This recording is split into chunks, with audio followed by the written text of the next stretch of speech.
Kita hari ini akan masuk di dalam pembahasan mengenai the greatest prophecy, prophecy yang terbesar. Ini sangat luar biasa, saudara. Ya, the greatest. Jadi kalau biasanya profesinya kecil-kecil, tapi yang kali ini itu besar. Ya, the greatest, terbesar.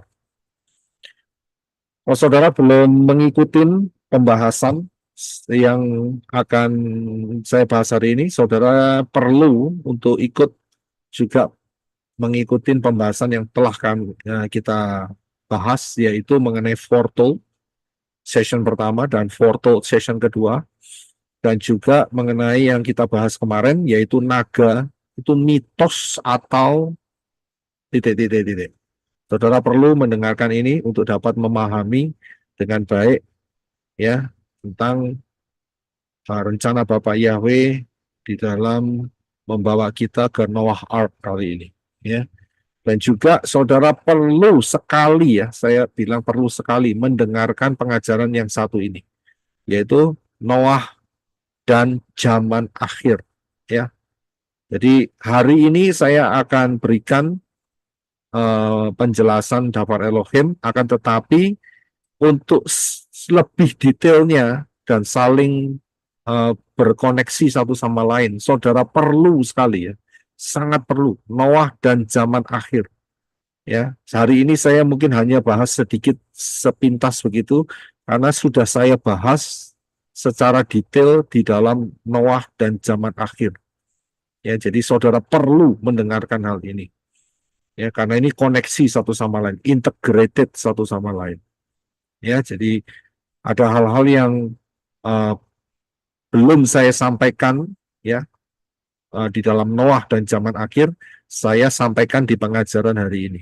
Ya, tapi dalam pengajaran hari ini saya ambil secepat mungkin karena saya juga sudah memberikan di dalam pengajaran di Noah dan zaman akhir. Dan pengajaran ini ternyata saudara itu tahun lalu, ya tahun lalu, Juni 9, 2023, Juni 9. Ya, Juni 9 saat itu merupakan bulan di mana kita pergi ke Noah Ark yang pertama, tapi tahunnya 2021. Dan pengajaran Noah dan zaman akhir adalah Juni juga 9 2023. Dan kita sekarang ada di 2024. Kita belajar mengenai the greatest prophecy. Ya, ingat, saudara harus belajar ini. Ya, saudara harus mendengarkan ini untuk dapat lengkap. Kalau enggak, rugi sendiri. Ya, saudara yang kehilangan momennya. Ya, pengertian-pengertiannya. Baik. Kita pergi ke Noah Ark Encounter di Kentucky. Itu start pertamanya akan dimulai dengan satu gerbang, yaitu gerbang pelangi ini, saudara. Ya, ingat pelangi itu adalah simbolnya Bapak Yahweh, di mana Bapak Yahweh berjanji kepada manusia yang saat itu diwakili oleh Noah dan keluarganya, bahwa Elohim Yahweh tidak akan membunuh atau membinasakan, maksud saya, umat manusia dengan air bah lagi. Tidak. Ya, itulah janjinya. Dan sebagai tandanya, maka Elohim Yahweh meletakkan busurnya di Shamayim, yaitu pelangi itu tadi. Tetapi kurang ajarnya, setan ambil. Ya, setan kan selalu kurang ajar, ya kan? Dia tidak pernah punya original, karena itu dia asal comot, asal curi. Yesua mengatakan pencuri itu mencuri, membunuh dan membinasakan. Ya, itulah pencuri. Yohanes 10 itu ada di sana. Ya, tetapi aku memberikan hidup dan hidup yang berkelimpahan. Itu Yesua yang mengatakan. Jadi setan itu kerjanya tidak bisa punya ide sendiri, tidak ada. Dia harus mencuri. Karena apa? Karena caranya kerjanya Bapak Yahweh itu sangat luar biasa. Sangat-sangat luar biasa. Tidak ada yang mengalahkan. Nah, setan sendiri kewalahan. Gimana caranya? Ya dicuri. Konsepnya diganti, dipromosikan gede-gedean bahwa pelangi itu adalah grupnya LGBTQ. Ya, itu kurang ajarnya itu di situ. Ya, tapi fondasi utamanya adalah Kita harus paham pelangi itu adalah perjanjian antara Elohim Yahweh dengan umat manusia. Ya, kita harus paham. Nah, kemudian kita masuk di dalam uh, the park, yaitu untuk menuju ke Noah Ark. Ya, itu di situ ada Noah Ark dengan ukuran dimensi yang sesungguhnya, ya, dengan dimensi yang sesungguhnya. Sebelum masuk, maka diberi sedikit kalimat welcome to the ark, ya, dan kita masuk di dalam pengalaman Noah Ark. Ini luar biasa. Saudara bisa bayangkan sendiri, ya, betapa panjangnya. Nanti kita akan lihat dimensinya, ya. Nanti kita akan lihat betapa panjang, lebar dan tingginya. Orang itu, saya ada orang yang berdiri, saudara bisa kira-kira membayangkan betapa massive itu apa ya? Besar, ya. Ini karyanya Elohim Yahweh yang luar biasa dengan menggunakan Noah beserta 3 putranya, ya, 1 keluarga dan juga istri, 3 putranya dan 3 menantunya untuk membangun suatu proyek yang sangat besar seperti ini, ya, sangat massive, sangat wah luar biasa, ya, sangat luar biasa. Ini bukan proyek, ya, kapal rakit kecil-kecilan seperti itu, tidak, saudara. Ini betul-betul besar, saudara. Ya, nah, saya berikan gambarnya terlebih dahulu. Ini bagian dalamnya. Yang sebelah kiri, ya, yang sebelah kiri dan kanan. Ini saya berada di lantai yang kedua. Ya, jadi masih ada lantai yang ketiga yang di atas, dan mereka, saya yakin Noah menggunakan kayu-kayu yang tidak kecil-kecil, betul-betul besar, luar biasa, ya, sangat-sangat menakjubkan. Ini satu karya yang luar biasa, ya, atas perintah Bapak Yahweh, karena manusia akan dibinasakan dengan air. Nah, pertanyaannya adalah, Bahtera Noah ini mitos atau fakta? Ya, mitos. Fakta. Ya, saudara sudah tahu, saudara pasti ngomong ini fakta, ya. Tapi setan itu menggunakan event ini dan berusaha untuk, ya, saudara, dari pengajaran kemarin, ya, mengenai naga, ya, naga itu mitos atau titik. Setan itu selalu mengubah konsep, ya, itu cara kerjanya setan. Yang fakta dijadikan mitos, begitu, saudara, ya. Supaya apa? Supaya orang dialihkan perhatiannya. Jadi di dunia ini ternyata, ya, ada banyak yang mengakui bahwa air bah itu adalah myth atau mitos. Ya. Jadi setan itu menggunakan cara ini mempropagandakan, yaitu peristiwa air bah yang ada di seluruh dunia itu merupakan mitos. Jadi mitos itu nggak nyata, saudara. Ya, bahkan setan juga pakai, ya, dengan cerita-cerita bergambar yang menyatakan bahwa peristiwa Noah Ark itu adalah fairy tale. Saudara tahu, ya, fairy tale. Tolong bisa dibantu diterjemahkan. Fairy tale apa, ya, fairy tale? Cerita dongeng, Pak. Ya, dongeng. Ya, terima kasih. Ya, dongeng itu hanya dongeng saja. Nah, saat saya ke bagian section ini, saya ambil banyak pictures, dan salah satunya adalah juga mengenai yang ada nakash, ya, sebelah kiri dikatakan seperti demikian. If I can convince you that the flood was not real, then I can convince you that heaven and hell are not real. Ya, jadi itu kalau diterjemahkan itu dalam bahasa Indonesia, jika aku atau saya dapat meyakinkan, ini perkataannya si setan ya, si setan ya. Kalau aku dapat meyakinkan kamu bahwa air bah itu tidak nyata, maka aku dapat meyakinkan kamu bahwa Syamayim, sorga dan neraka itu tidak ada. Lihat cara kerjanya setan. Saya bisa lihat ya, sesuatu yang fakta diubah sama dia, dipropagandakan dan dibuat dongeng sama dia. Supaya apa? Supaya the next generation, generasi berikutnya, mereka anggap itu sebagai dongeng, fairy tale, mitos. Padahal fakta, saudara. Tujuannya satu. Kalau sampai dia bisa meracuni, kalau sampai setan bisa meracuni seluruh umat manusia, ya modern, kita kan zaman modern, zaman informatik, zaman apa itu namanya digital, ya, bahwa itu hanya fairy tale, itu hanya dongeng, maka setan akan mudah sekali untuk menancapkan racun yang berikutnya, yaitu apa? Oh, surga itu dan neraka itu nggak nyata, nggak ada, itu juga fairy tale. Saya bisa lihat Syamayim, sorga, neraka, lautan api, itu fairy tale. Itu katanya setan. Sudah bisa lihat. Jadi setan berusaha untuk mengubah konsep.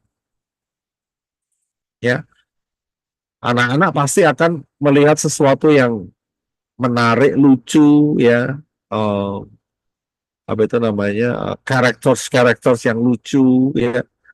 Nah, mereka tertanam mulai di situ. Ya, apalagi orang tuanya tidak punya pemahaman sama sekali.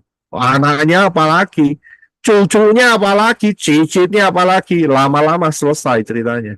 Yaitu setan menguasai. Saya bisa lihat liciknya setan. Ya, dengan menggunakan seperti hal itu. Dan di seluruh dunia, saya bisa lihat itu ada legenda. Ya, ada legenda. Ya, legenda mengenai mitos air bah. Nah, bayangin saudara. Ya, jadi setan tidak bergerak cuma untuk anak-anak kecil saja, tetapi orang-orang dewasa pun juga dicekoi. Apa itu dicekoi? Disuapi dengan kebohongan-kebohongan yang mengatakan ya dia didoktrin dan sebagainya, yang menyatakan bahwa ya inilah legenda sebetulnya. Ya, legenda banjir besar. Ada yang dibuat besar, ada yang dibuat kecil. Legenda, ya. Salah satunya yang di Indonesia ada legenda banjir. Yang lokal tapi menjadi sebuah telaga. Siapa yang tahu? Itu ada legendanya itu. Ada seorang yang apa itu ya? Dulu saya pernah dengar itu. Telaga Tangkuban Perahu, Pak. Tangkuban Perahu ya. Itu dia bilang ada menancapkan satu tongkat atau satu em, ranting atau apa tidak boleh dicabut. Kalau dicabut kemudian jadi air. Telaga apa saya lupa itu. Ya, ada telaga di daerah Jawa Tengah, Jawa Barat kalau nggak salah. Rawa Ada. Pening ya Pak, bukan ya? Oh ya, Rawa Pening, betul. Rawa Pening. Ya, terima kasih. Ya, itu salah satu legenda kemudian yang dinyatakan bahwa satu apa itu namanya, satu kampung atau pokoknya daerah situ akhirnya terendam dengan air seperti itu. Ya, jadi setan menggunakan cara legenda ya, untuk bisa menipu manusia. Tapi Bapak Yahweh punya cara yang unik, saudara. Ya, ada satu cara yang unik yang Bapak Yahweh mau nyatakan, yaitu dengan menggunakan aksara. Saya tahu aksara, saya pernah menunjukkan pada saudara. Aksara ini. Mungkin Sister V. Abjad Cungko. Ya, Sister Vivi yang bisa baca ini. Ya, kita pernah saya pernah nyatakan. Ini saya nggak tahu ngucapnya bagaimana. Ya, saya nggak ngerti. Tapi yang saya tahu adalah ini adalah lordship, ya kapal Tuan. yang besar, ya kapal yang besar. Dan lordship ini ternyata ada 3 huruf, ya. Yaitu pertama adalah vessel yang sebelah kiri, ya. Bacanya apa?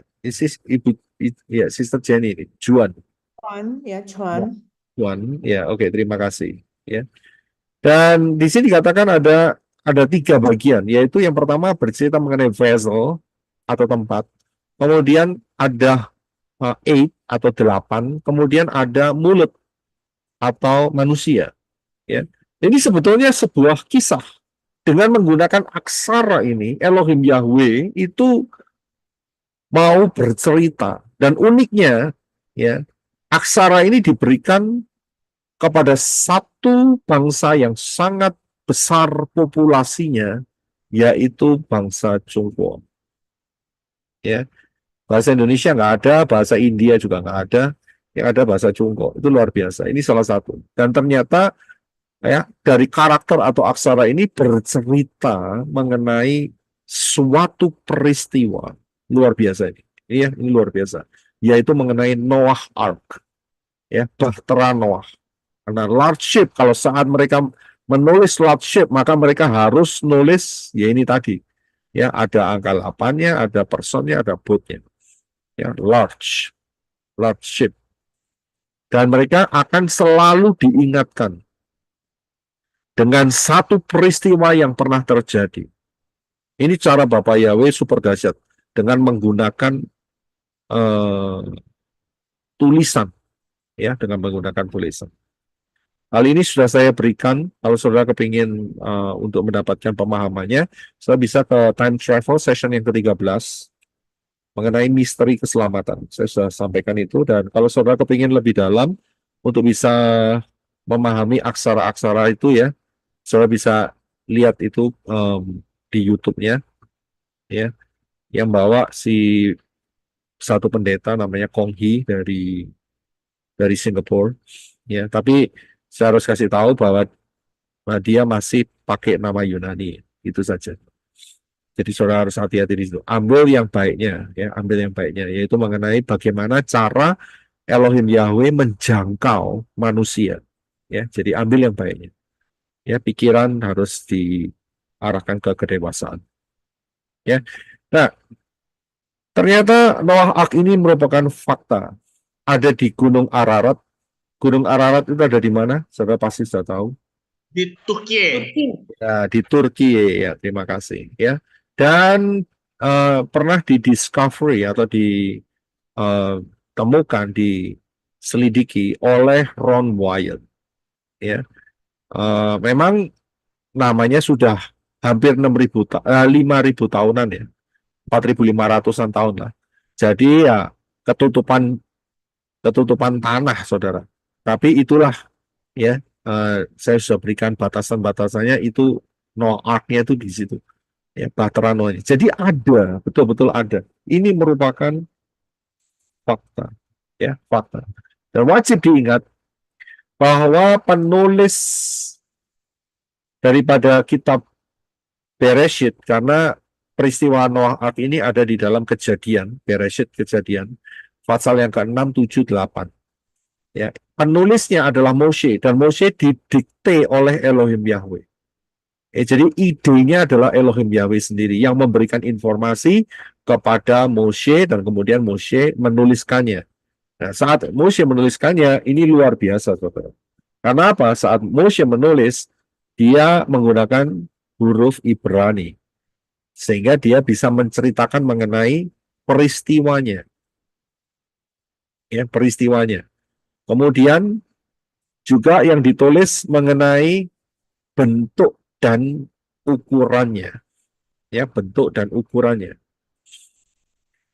Saya sangat yakin sekali bahwa Moshe tidak bakal ingat berapa panjangnya, berapa tingginya, berapa lebarnya. Enggak bakal ingat, saudara. Ya, Tapi karena Elohim Yahweh yang mendikte, maka dia bisa menuliskan dengan ketepatan. Ya, dengan ketepatan. Nah, kemudian dibuat 3 tingkat, ada 1 tingkat di atasnya. Ya, jadi itu telah diberikan oleh Elohim Yahweh kepada Moshe, didikte, dan luar biasanya sampai hari ini tidak berubah tulisan itu. Jadi saudara dan saya mendapatkan berkat yang sangat-sangat luar biasa dari peristiwa ini. Dari peristiwa ini, saudara. Ya, ini sangat luar biasa. Nah, Elohim Yahweh memilih satu orang yang namanya Noah. Jadi bacanya dari kanan ke kiri, itu aksaranya Ibrani, Nun dan Shet. Noah, ya itu bacanya. Nah, kalau kita lihat, ingat ya, penulisan dari kitab Bereshit yang ditulis Moshe itu menggunakan bahasa Ibrani, bukan bahasa Indonesia.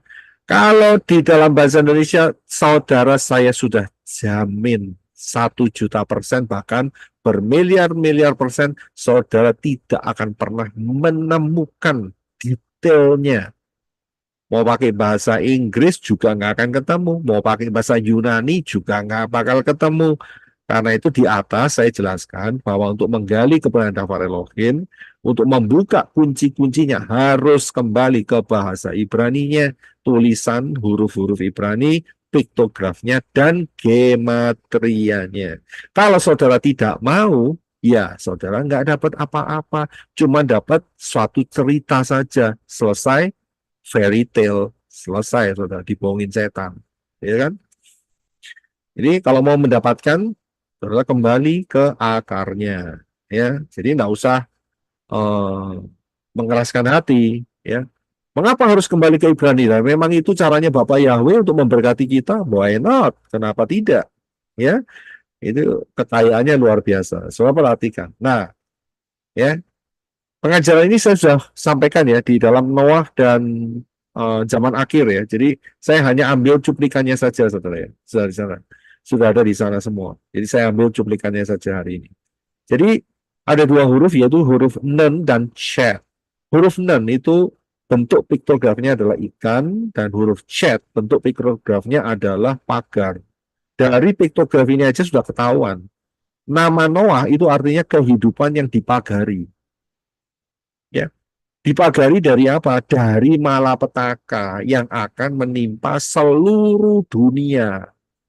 Seluruh dunia, yaitu menggunakan air bah. Ya, jadi Noah dilindungi, kehidupan yang dipagari, kehidupan yang dilindungi oleh Elohim Yahweh. Dari namanya saja kita sudah bisa melihat suatu kekayaan yang dalam. Kalau saudara pakai bahasa Indonesia, begitu saja. Nggak ada artinya apa-apa.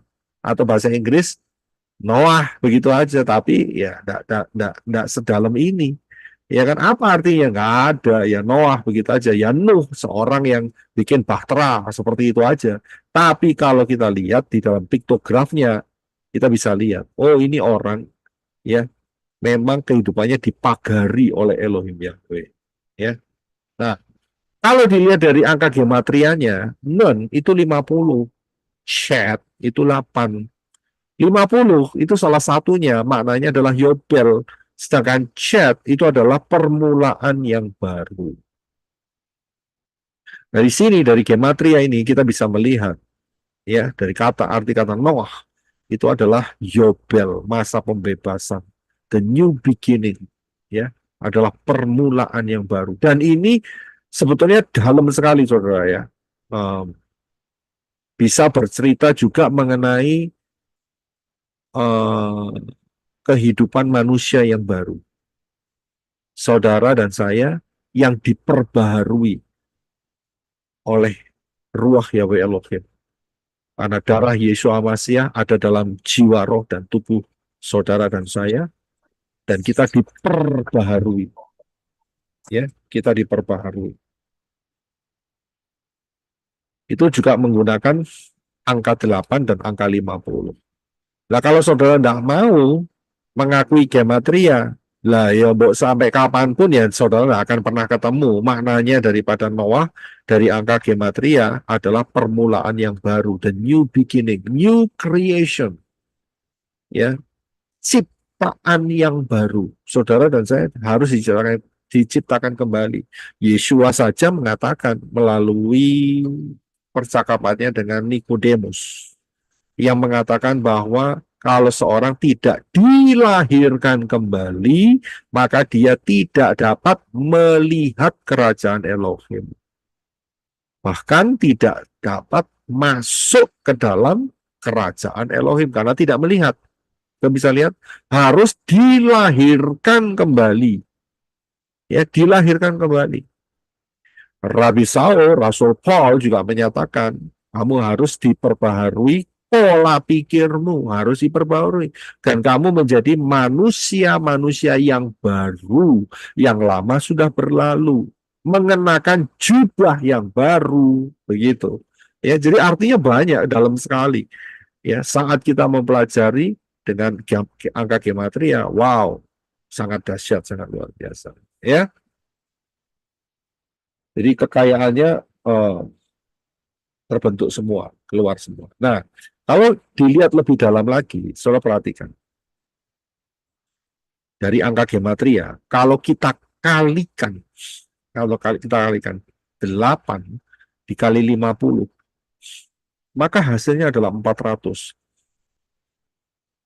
Ya, 400 itu ada angka 4 dan nolnya 2. Kalau dibuat satu digit, maka keluarlah angka 4. Nah, kalau saudara sudah memahami, saudara ngerti arah saya bakal ngomong seperti apa. Ya. Tapi kalau saudara nggak memahami gematria, ya saudara menganggap ini sebagai suatu hal yang mungkin dicocokkan. Tidak. Ya, ini bukan satu kebetulan, saudara. Ya, ini bukan satu kebetulan, tapi ini suatu perencanaan.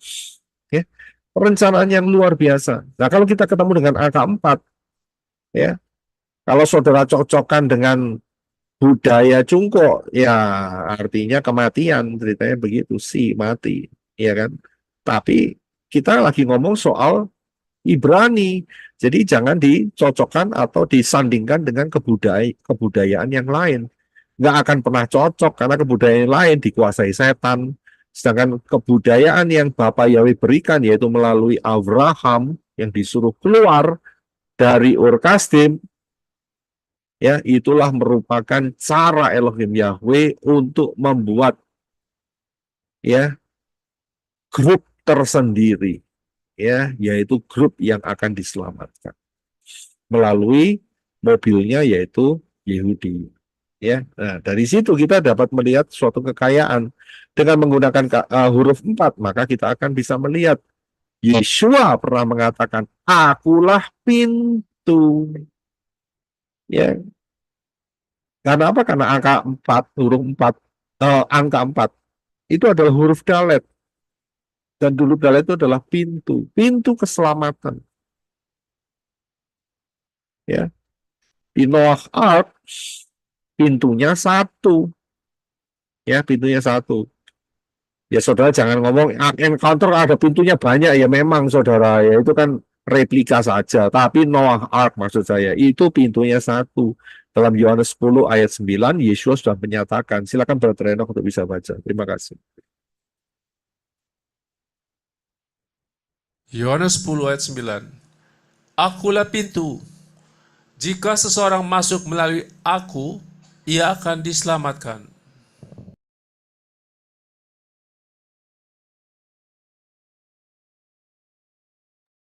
Ya, terima kasih. Yeshua di dalam Yohanes 10 ayat 9 mengatakan, aku ini pintu.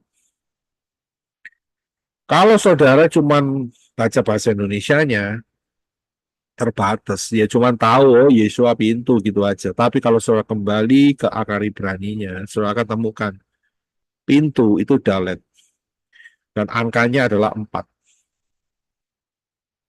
Persis seperti apa yang terjadi saat Israel mau keluar dari Misraim. Pada saat tulah ke-10 akan dicurahkan.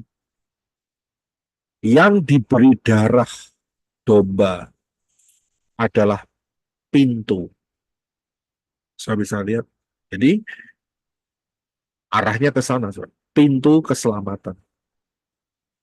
Ya, saudara bisa memahami. Jadi pintunya cuma satu, yaitu Yeshua. Nah, di situ ada angka 4, dan kalau saya lihat cara Yeshua mati, dia disalib dengan model seperti yang di kanan, saudara. Ada 4 pakunya. Ya, jadi kalau saudara lihat pola Yunani, maka yang pakunya dipakai hanya 3, karena kakinya disilang. Sebetulnya tidak demikian. Ada 4 pakunya. 2 di atas, kanan kiri, tangan kanan, tangan kiri, dan kemudian 2 di bawah. Ya, kalau cara Yunani, maka apa yang dikatakan kitab suci itu tidak tepat. Dalam arti tulangnya akan retak. Padahal kitab suci mengatakan tidak boleh ada satu tulang yang dipatahkan. Kalau caranya disilang kakinya, hancur pasti. Tulangnya retak pasti. Ya, jadi salah kalau kakinya disilang. Yang betul adalah kakinya dibuat 2 sisi seperti itu. Dan itu sakitnya luar biasa. Kenapa? Kalau saya perhatikan, paku-paku ini itu dekat paku itu adalah pembuluh darah. Kalau tangan saudara kepingin mendapatkan denyut nadi, saudara pasti letaknya di posisi di situ, saudara.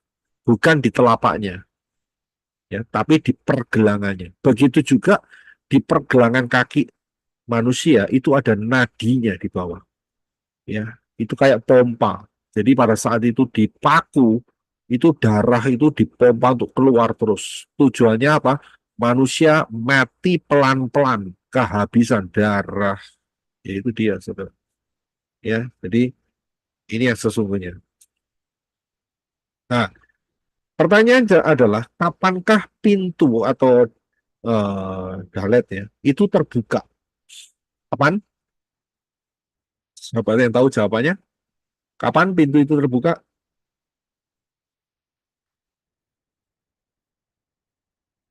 Pada Dari- saat Yesua disalibkan itu kan?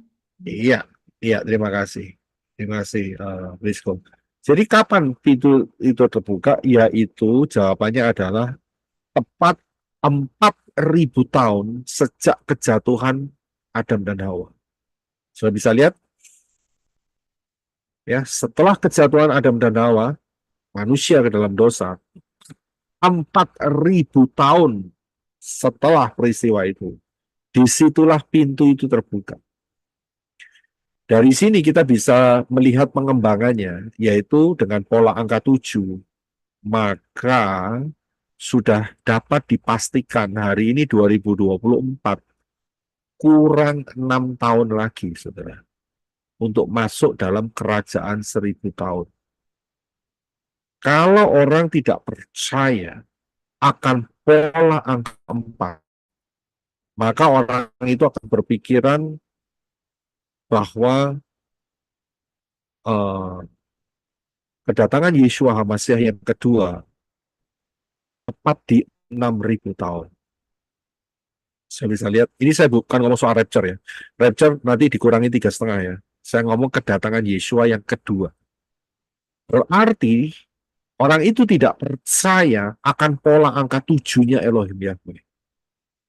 Kalau dia tidak percaya akan pola angka 7-nya Elohim Yahweh, dia tidak percaya pola angka 4-nya Elohim Yahweh, berarti dia percaya akan tipu dayanya setan, yaitu Star Trek, Hollywood, ya, perjalanan luar angkasa, seperti itu. Karena itu tipu daya setan untuk mempengaruhi manusia supaya tidak percaya bahwa Elohim Yahweh sudah menetapkan 7 hari atau 7.000 tahun, 1 hari di hadapan Elohim Yahweh 1.000 tahun, untuk penyelesaian seluruh masalah umat manusia. Saya bisa lihat. Jadi Kalau orang nggak percaya di situ, maka orang sering berkata, oh nanti pasti akan ada tahun 2050, tahun 2100, tahun 2200, 2500, perjalanan Star Trek, dan sebagainya. Padahal tidak demikian, itu tipu daya setan. Ingat, kelicikan setan. Soalnya lihat, tadi di atas sudah saya jelaskan bahwa setan itu licik sekali dengan menggunakan cara yaitu bahwa air bah dan Noah Ark itu fairy tale, dongeng. Kita bisa lihat, itu dongeng. Ya, cara setan liciknya di situ. Nah, cara setan yang sekarang untuk menghancurkan sistemnya angka 7-nya Elohim Yahweh dengan cara apa?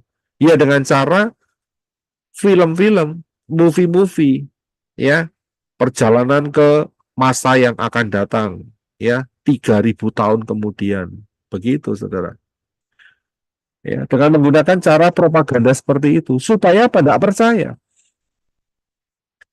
Kalau tidak percaya, berarti mereka tidak berjaga-jaga. Kalau tidak berjaga-jaga, oh, mau di rapture begitu aja. Pasti akan tidak di rapture, kaget saat rapture.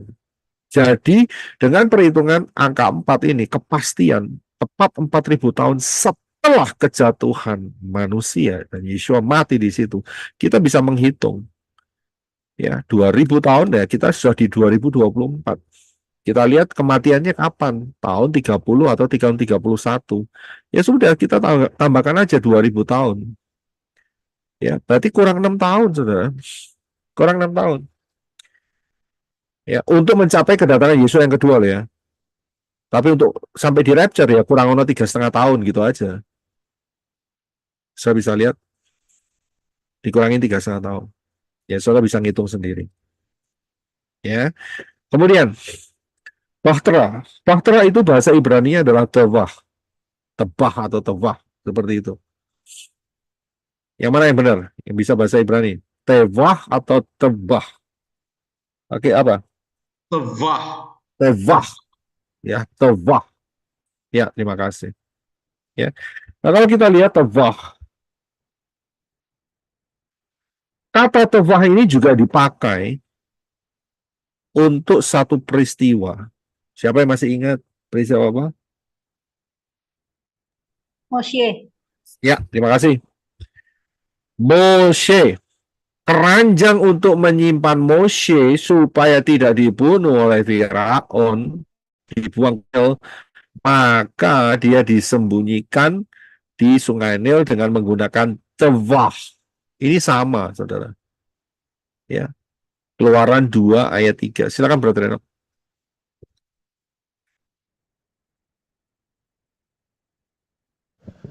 Keluaran 2 ayat 3. Namun, dia tidak dapat menyembunyikannya lebih lama lagi. Lalu ia mengambil sebuah keranjang baginya yang terbuat dari daun pandan dan mengolesinya dengan damar dan ter. Dan dia meletakkan bayi itu, yaitu Moshe, ke dalamnya dan menaruh keranjang itu di antara Suf di tepi sungai Nil. Iya, terima kasih. Jadi kata yang dipakai untuk keranjang, nah kalau saudara baca sampai mumet nih bahasa Indonesia, tidak akan ketemu saudara. Oh, keranjang apa hubungannya dengan bahtera Noah yang begitu gede? Ini kan keranjang cuma kecil saudara. Untuk cuma naruh baby begitu aja. Tapi kalau saudara kembali ke bahasa Ibraninya, ketahuan saudara. Dengan menggunakan kata yang sama, yaitu tewah. Tewah itu ada 3 huruf, yaitu bacanya dari kanan ya, sebelah kiri atas ya gambarnya. Huruf taf, bet, dan hei. Ya, tewah. Dan ini punya makna, ya, punya makna yang luar biasa. Kita tahu bahwa Moshe itu merupakan gambaran dari Torah yang akan menuntun manusia kepada Yeshua HaMashiach. Jadi tewah itu, kalau dilihat dari piktografnya, ya, taf itu perjanjian, bet itu rumah, hei itu lihatlah. Jadi lihatlah rumah perjanjian atau rumah keselamatan melalui perjanjian. Siapa yang bikin perjanjian? Tidak lain adalah Yeshua.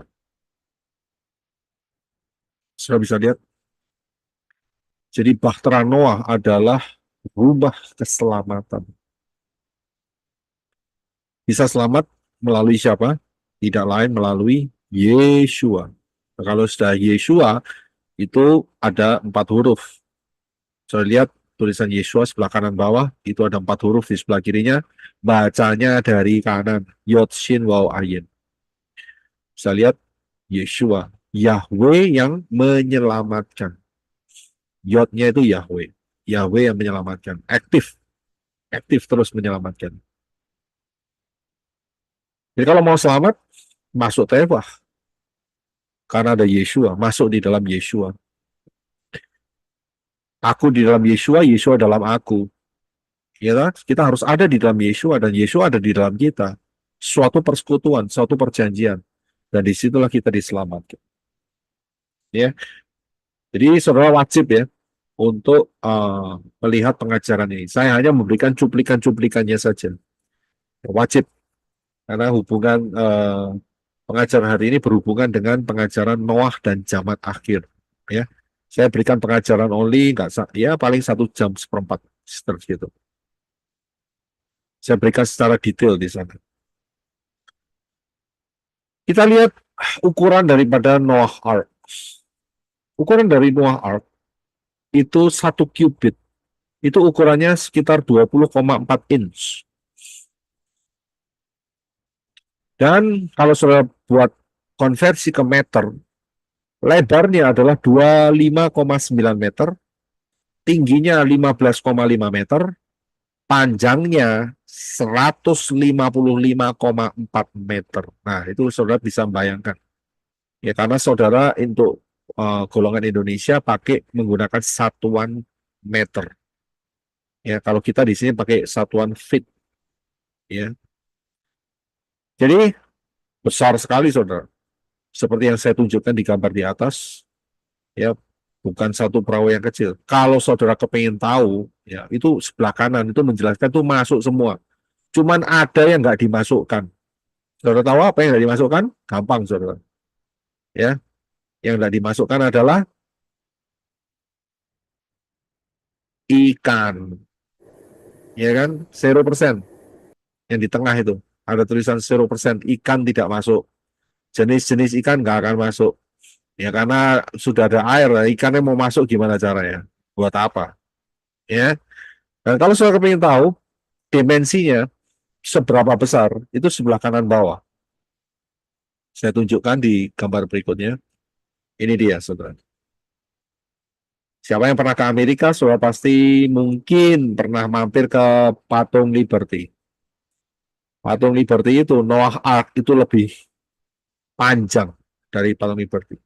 Kalau dengan pesawat Boeing 747, kalau saudara pernah pakai Boeing, itu cuman setengahnya saja. Setengahnya. Nah, picture atau gambar sebelah kanan, itu saya persis berdiri di tengah, setengahnya. Dan ditulis satu plat di sana dikatakan bahwa kalau kamu berdiri di sini, kamu berdiri setengahnya dihitung dari posisi kamu berdiri, itu panjangnya seperti pesawat Boeing 747. Ya, jenis 400.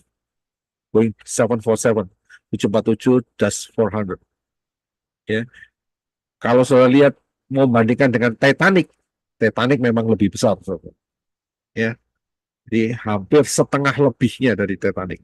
Jadi saudara kira-kira bisa membayangkan. Ya. Betapa besarnya karya Elohim Yahweh. Dan ingat loh, kalau Titanic itu kan sudah pakai las. Oh ya, las. Jadi besinya di apa itu namanya digabung dengan besi pakai dilas begitu ya. Iya betul ya bahasa Indonesia dilas ya. Iya, las, Pak. Dilas Pak. ya. Nah, bahasa Inggrisnya apa dilas saya nggak tahu. Ya, jadi di antar besi digabungkan. Tapi ingat loh, ini proyeknya Elohim Yahweh ini menggunakan kayu, saudara. Kayu dan paku, ya dan tir untuk melapisi supaya nggak bocor begitu aja. Ya, beda dengan Titanic sudah modern. Ini kan zamannya 4.500 tahun yang lalu, saudara. Nah, di dalamnya ada kandang besar dan kandang kecil. Ya, untuk sementara ini klipnya memang saya potong-potong dulu, belum saya benahi karena masih konsentrasi di pelayanan di mana fairground ya. Jadi saya belum ada waktu untuk mengeditnya. Tapi saudara bisa pergi ke pelayanan Menora dan saudara bisa mengikuti klip by klip yang saya berikan. Ya, di sana ada kandang besar, kandang kecil, dan tertulis di sana ada dinosaurus yang jumlahnya enggak, maksudnya posisinya enggak terlalu besar, yang kecil-kecil itu bisa dimasukkan, yang masih baby-baby mungkin seperti itu, dan dikatakan di situ ada tulisan kain sebelah kiri atas. Ada tulisan the Spinosaur kind. Nah, perhatikan kata kain. Kain di sini adalah artinya merupakan jenis.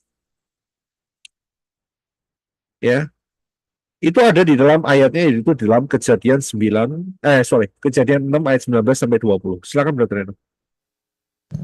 Kejadian 6 ayat 19.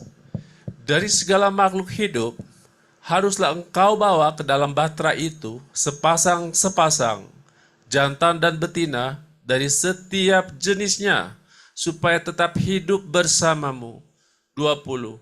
Dari semua jenis burung dan semua jenis ternak, semua jenis binatang yang merayap, setiap jenis itu satu pasang akan datang kepadamu supaya engkau memelihara hidupnya. Ya, terima kasih. Kata jenis ini dalam bahasa Inggrisnya pakai kata kind. Ya, maksudnya bagaimana? Kalau saya perhatikan, yang masuk itu adalah satu jenis yang nantinya setelah keluar mereka akan berkembang ya menurut iklim atau cuaca atau daerah masing-masing. Ya, jadi yang diambil itu adalah intinya begitu oleh Elohim Yahweh, yang dikirim oleh Elohim Yahweh kepada Noah. Jadi nanti setelah keluar dari Noah Ark atau dari Bahtera Nuh, maka binatang ini mereka akan berkembang biak lagi dan menghasilkan tipe-tipe yang berbeda. Tetapi sebetulnya akarnya itu sama, saudara. Jadi ini seperti yang saya tunjukkan itu anjing ya di sini ya. Nanti dalam perkembangannya dia bisa jadi bulldog, poodle, terus macam-macam, saudara. Ada African dog, ya, menjadi red fox dan sebagainya. Ya,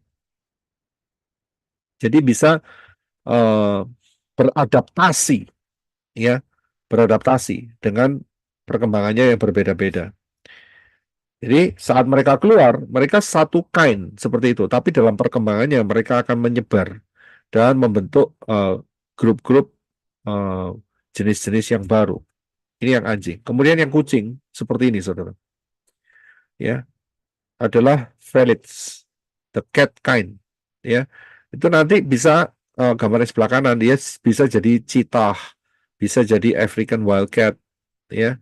Kemudian bisa banyak ya, jadi leopard dan sebagainya. Jadi satu jenis sebetulnya mereka itu. Saya beri contoh lagi seperti pongits, ya, the great ape kind. Jadi jenis kera. Nah, itu perkembangannya itu jadi gorila, jadi orangutan, jadi Australopithecus apa itu di situ, ya. Jadi perkembangannya seperti itu. Jadi satu kind yang satu grup. Jadi mereka enggak, misalnya gini, bulldog datang sendiri, poodle datang sendiri, herder datang sendiri. Enggak seperti itu, saudara. Ya, tapi diambil kain. Itu yang mereka dapatkan. Kemudian juga dibahas mengenai bagaimana mereka dapat air minum. Kemudian pasti mereka makan. Kalau makan pasti ada kotorannya, ada nya, betul kan? Terus kemudian bagaimana cara membersihkannya? Kemudian juga bagaimana juga mendapatkan udara yang segar. Ya karena itu kapalnya gede banget, saudara. Ya kalau nggak ada apa itu namanya sirkulasi udaranya lah bagaimana? Kan pengapnya luar biasa. Kemudian bagaimana mendapatkan cahaya, ya. Jadi sebenarnya perencanaannya luar biasa.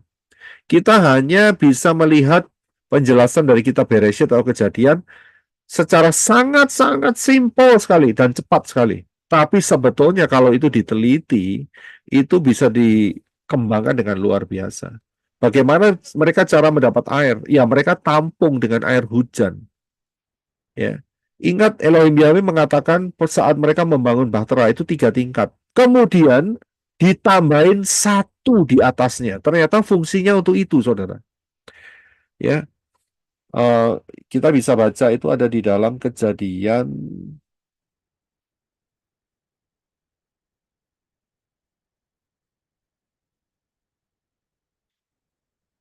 Kejadian 6 ya.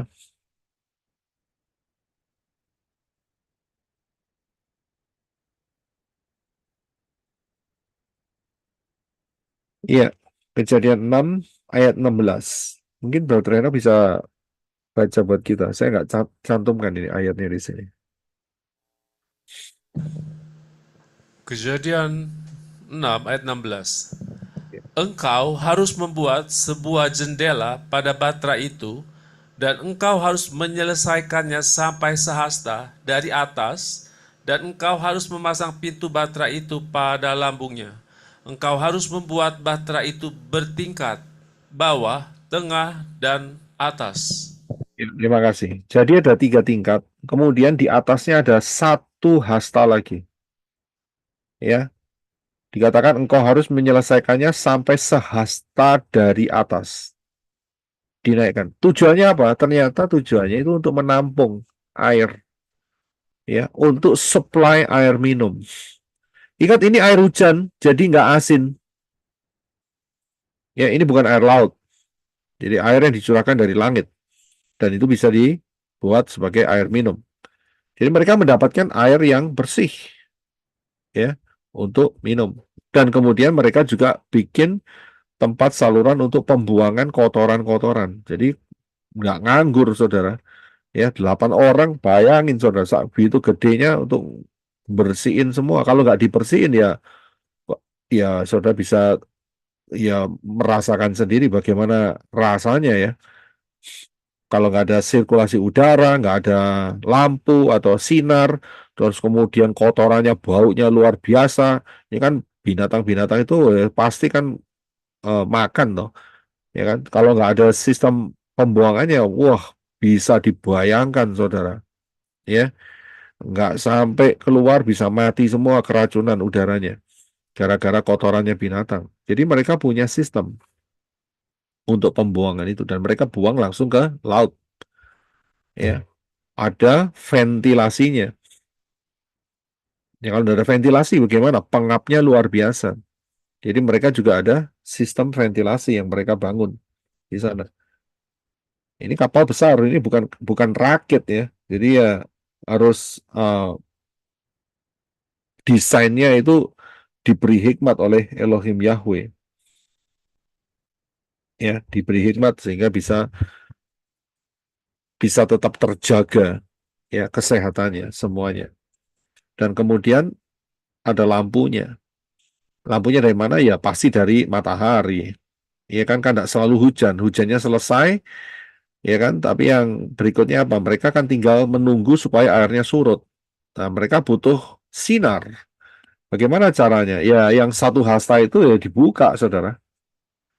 Ya, dibuka sehingga mereka mendapatkan cahaya. Ya, jadi ini adalah cara di mana mereka bisa survive, ya, di dalam bahtera yang besar itu. Ya, dan di dalam pengajaran Noah dan zaman akhir, saya menyatakan bahwa peristiwa ini tidak mewakili peristiwa rapture. Karena ini merupakan peristiwa hukuman Elohim Yahweh terhadap dunia yang jahat, ya, yang jahat dengan menggunakan air. Tapi satu hal, ternyata ada sidik jari rapture di sini. Di mana itu letaknya? Di dalam ayat ini, saudara. Sebelum peristiwa air bah ini terjadi, ternyata ada sidik jari rapture. Ya, Kita lihat ayatnya. Ayatnya yaitu di dalam Kejadian 6 ayat 3. Di sini ada kode rapture. Silakan, brother. Kejadian 6 ayat 3. Yahweh berfirman, Rohku tidak akan selamanya tinggal dalam manusia, karena mereka adalah manusia jasmani yang umurnya akan sampai 120 tahun saja. Ya, terima kasih. Kita sering membaca ayat ini, ya, sering membaca ayat ini. Dan saat saya mempersiapkan ini, ternyata Ruach Yahweh Elohim memunculkan ayat ini. Dan dia membisikkan bahwa ada kode rapture. Di mana kodenya? Ayat ini ada satu kalimat, yaitu kalimat yang ini, saudara, yang saya kasih highlight merah. Rohku tidak akan selamanya tinggal dalam manusia. Ini kode rapture-nya di sini, saudara. Ya, dan peristiwa ini terjadi sebelum air bah. Sebelum air bah. Bagaimana ini bisa menjadi kode rapture? Perhatikan. Peristiwa air bah ini akan berulang. Karena ingat ya, prophecy is a pattern. Berulangnya kapan? Yaitu masa 666. Di masa 666 itu tidak ada pekerjaan Ruach Yahweh Elohim. Dalam arti ya, saudara jangan salah berpikir ya. Dalam arti seperti yang Ruach Yahweh Elohim kerjakan buat hari ini. Itu maksud saya. Ya, tidak ada. Karena apa? Ingat Rabbi Saul mengatakan, sebelum murtad itu dinyatakan, maka yang menahan akan diangkat. Betul ya? Akan di-remove, akan dipindahkan. Ya, apa yang menahan? Yaitu Ruach Yahweh Elohim dengan cara kerja masa anugerah. Itu yang akan di-remove. Saya bisa lihat. Dalam masa 666, cara kerja Ruach Yahweh Elohim tidak sama dengan hari ini. Sangat tipis sekali untuk menjangkau orang-orang yang ketinggalan. Itu kok, tapi mereka harus bayar harga. Saya paham ya. Itu saya pernah bawakan dalam pengajaran meterai kelima. Ya, meterai kelima. Sudah bisa lihat di sana dalam kitab Wahyu. Ya. Hanya tipis sekali untuk menggerakkan manusia percaya Elohim Yahweh di dalam Yesus HaMasyiah, tapi ya mereka harus bayar harganya, yaitu mati, ya, disembelih sama si anti HaMasyiah. Saya bisa lihat. Nah, sebelum peristiwa air bah ini, maka Elohim Yahweh juga memberikan pattern-nya, yaitu dengan kalimat yang satu ini. Rohku tidak akan selamanya tinggal dalam manusia. Artinya apa? Ya dicabut, begitu. Ya, di-remove dari manusia. Berarti sebelumnya Ruach Yahweh Elohim bekerja kuat di dalam manusia. Terbukti dari siapa? Dari Henok. Saya bisa lihat dari peristiwa Henok. Ya, jadi ini patternnya seperti itu. Ternyata ada kode rapture-nya. Ya, memang untuk peristiwa air bahnya sendiri nggak ada rapture-nya. Ya, tetapi sidik jari rapture itu ada diberikan. Ya, itu luar biasanya Elohim Yahweh.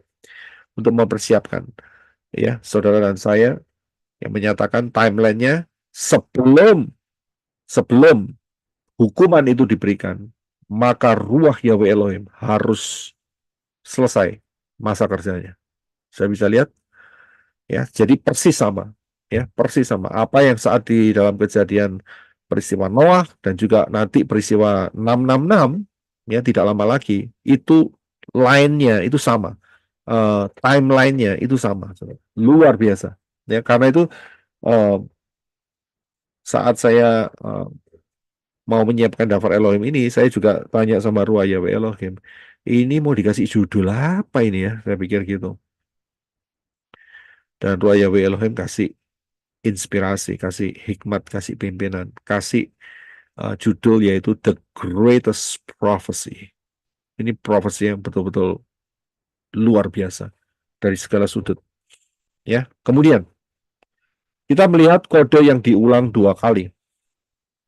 Ya, yang pertama, Dalam Kejadian 7 ayat 24, ini peristiwa mengenai air bah ya. Dan berkuasalah, saya akan baca aja enggak apa-apa. Dan berkuasalah air itu di atas bumi 150 hari lamanya. Dan berkuasalah air di atas bumi 150 hari. Soal perhatikan, air ini kita harus kembali ke akarnya, yaitu Ibrani. Kalau nggak pakai Ibrani, nggak bakal ketemu perhitungan ini. Tidak bakal ketemu. Mau pasti mau pakai bahasa Indonesia, bahasa Inggris, bahasa Yunani, sampai rontok, botak, ya, gundul, nggak akan pernah ketemu, saudara. Tapi kalau begitu kembali ke akar pola Ibrani, langsung kelihatan, saudara. Air itu angka gematrianya ya adalah 40 dan piktografinya adalah mem, air ya, hurufnya adalah huruf mem ya, angka gematrianya 40 dan di situ dikatakan ada angka yaitu 150 dan kalau dikalikan 40 kali 150 jadi totalnya 6.000 tahun. Itu adalah masa kekacauan. Sampai hari ini kacau nggak bumi ini? Kacau kan? Bahkan sebentar lagi si Rusia sudah kepanasan jenggot, kebakaran jenggot maksud saya, ya kan? Karena si Ukraine itu sudah nyerang pakai apa? Missile apa itu namanya? Rudal ya ke daerahnya Rusia. Rusia sudah mulai goyang, dia sudah mulai gerak gitu ya, ceritanya gitu, dan dia mulai mau pakai ilmu kanuragan. Soalnya ngerti ilmu kanuragan. Ilmu di atas segala ilmu. Ya loh, senjata di atas segala senjata. Senjata kanuragan maksud saya gitu. Yaitu apa? Nuklir. Clear. Nuklir. Dia sudah mulai kebakar jenggot. Sudah mulai kembar-kembor otak nuklir gitu loh. Ya kan? Kacau nggak dunia ini? Kacau. Coba perhatikan aja. Sekarang di Israel bagaimana? Kacau nggak? Kacau, saudara. Ya, inilah air kekacauan. Dan lamanya air kekacauan ini 6.000. Sudah bisa lihat puncaknya di mana? Puncaknya Yesua datang, ya toh, sejak kejatuhan Adam dan Hawa, dibantai, ya, semua anti Hamasiah dan juga orang-orang yang mengikut anti Hamasiah dibantai, selesai. Jadi kekacauan itu dikasih total waktu 6.000. Nah, saudara bayangin sendiri, sekarang 2024, kurang berapa tahun? Ya, saudara bisa hitung sendiri. Dan setelah itu apa? Kerajaan 1.000 tahun. Betul kan? Jadi kita ini betul-betul sudah di ujung tanduk, saudara. Betul-betul sudah mepet sekali waktu kita ini. Ya, kemudian saya jelaskan juga di pengajaran apa itu namanya, Noah dan zaman akhir mengenai kode 600 dan 601. Saya nggak panjang lebar, saudara lihat sendiri di sana ya, mengenai kode 600 dan kode 601. Ini juga berbicara mengenai 600 itu adalah 6.000 tahun ya, dan 601 itu adalah kerajaan 1.000 tahun karena keluar ya dari air keluar dari bahtera, air bahnya sudah surut ya, masuk ke dunia yang baru ya. Saya sudah jelaskan di sana. Jadi saya nggak berikan sekarang dan nggak berikan saat ini karena akan memakan waktu lebih banyak dan materinya juga sama ya. Jadi saudara sendiri harus belajar di dalam pengajaran yaitu Noah dan zaman akhir ya. Itu hanya pengajaran only ya, nggak ada tanya jawabnya. Saya potong semua ya. Jadi saudara bisa lihat di pengajaran itu kode 600, kode 601 ya. Ini luar biasa dan ini diulang 2 kali. Ya, diulang 2 kali berarti ini pasti akan terjadi. Saya bisa lihat ya, kekacauan di bumi selama 6.000 tahun. 40 kali 150, 6.000. Ya, dan itu berakhir sejak nantinya Yesua HaMasyiah akan turun beserta saudara dan saya yang sudah di-rapture terlebih dahulu. Dan kapan? Ya, saudara bisa lihat tahunnya. Ya, tidak lama lagi. Ya, puji Bapak Yahweh. Setelah lagi kita sudah hampir memasuki 6.000 tahun sejak kejatuhan Adam dan Hawa dan perhitungan ini sangat-sangat tepat. Ya, karena itu berjaga-jaga kapan? Apakah kita berjaga-jaga 3 tahun lagi atau 4 tahun lagi? Karena kan kurang 6 tahun. Jawabannya adalah salah. Berjaga-jaganya mulai sekarang karena apa? Karena ada rapture, ya, dan masanya dari tahun kedatangan Yeshua HaMasiah dikurangi 3,5 tahun. Karena 3,5 tahun itu sudah dipastikan diberikan kepada anti Hamasiah, ya, kepada anti Hamasiah. Jadi siapa yang belum masuk di dalam rencana keselamatan, segeralah masuk melalui pintu yang benar, yaitu Yeshua HaMasiah. Karena barang siapa berseru dalam nama Yahweh akan diselamatkan, dan segeralah masuk dalam baptisan di dalam nama yang benar, nama Yahweh dalam Yeshua HaMasiah dan Ruah Yahweh Elohim. Belajarlah pola akar Ibrani yang benar, Tanakh dan Brit Gadasa, dan kemudian berjalanlah penuh dan dipimpin oleh Ruah Yahweh Elohim. Setialah, segeralah tetap setia untuk menyongsong rapture yang sudah tidak lama lagi. Haleluya. Bapak yang memberkati saudara sekalian. Shalom.